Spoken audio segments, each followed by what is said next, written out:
Radhe Radhe friends, हरे कृष्णा, श्री हरिदास। और आज के इस वीडियो में मैं आपको ये बताने वाला हूँ कि नवरात्रि के टाइम पर हम जो कलश की स्थापना करते हैं, काफ़ी सारे लोगों का ये प्रश्न आता है कि हमारा कलश जो है वो गिर जाता है। वो कलश की स्थापना करते हैं, उनका कलश गिर जाता है। तो देखिए, दो तरीके की स्थितियाँ होती हैं।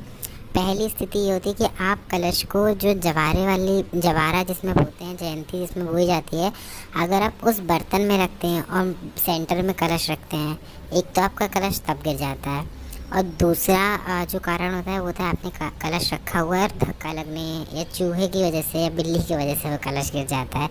तो दो कारण होते हैं। देखिए, अगर हम पहले कारण की बात करें तो आपको क्या करना है कि वैसे तो कलश का जो नवरात्र का जो कलश होता है वो एक तो उसमें सारे भगवानों का वो प्रतीक होता है, उसमें सारे ही भगवान जी का वास होता है। और दूसरी चीज़ जो होती है वो एक शुभता का प्रतीक होता है। हमारे हिंदू धर्म में जो कलश होता है वो अशुभता का प्रतीक भी माना जाता है।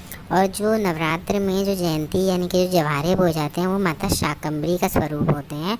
और ऐसा कहते हैं, हमारे यहाँ तो ऐसा कहते हैं कि जितने जवारे बड़े होते हैं उतनी ही ज़्यादा आने वाले समय में आपकी फाइनेंशियल कंडीशन, आपकी मेडिकल कंडीशन सारी अच्छी हो जाती हैं। मतलब वो आपके आने वाले समय का प्रतीक होते हैं वो जवारे। और जो कलश होता है वो शुभता का प्रतीक होता है, इसीलिए हमेशा कलश को जवारों के सेंटर में ही रखा जाता है और काफ़ी सारे घरों में ऐसे ही रखा जाता है। तो देखिए, सबसे पहले जो नवरात्रि का पहला दिन होगा, आप जिस दिन स्थापना करेंगे उस दिन आपको छूट होती है पूजा में कि आप अच्छे से हिला डुला कर चेक कर लीजिए कि आपका कलश, आपके अखंड दीपक, आपकी माता रानी की जगह सब कुछ सेट है या नहीं है। फिर 9 दिन आपको नहीं बिल्कुल भी कुछ टच करना होता है।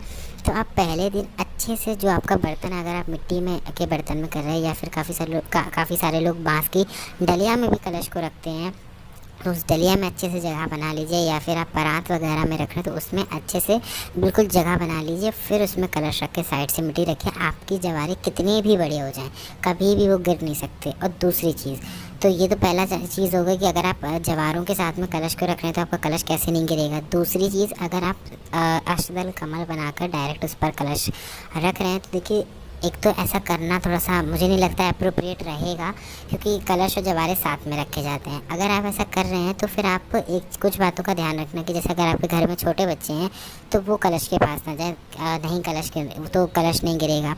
अगर आपके घर में चूहे बहुत ज़्यादा हैं, बिल्लियाँ आ जाती हैं, तो जहाँ पर आप स्थापना कर रहे हैं ध्यान रखिए वहाँ पर वो सुरक्षा का थोड़ा सा ध्यान रखिए। बाकी अगर वीडियो अच्छा लगा तो लाइक करिएगा, चैनल पे नए तो सब्सक्राइब करिएगा। आगे आने वाले वीडियोज़ के लिए जुड़े रहिए।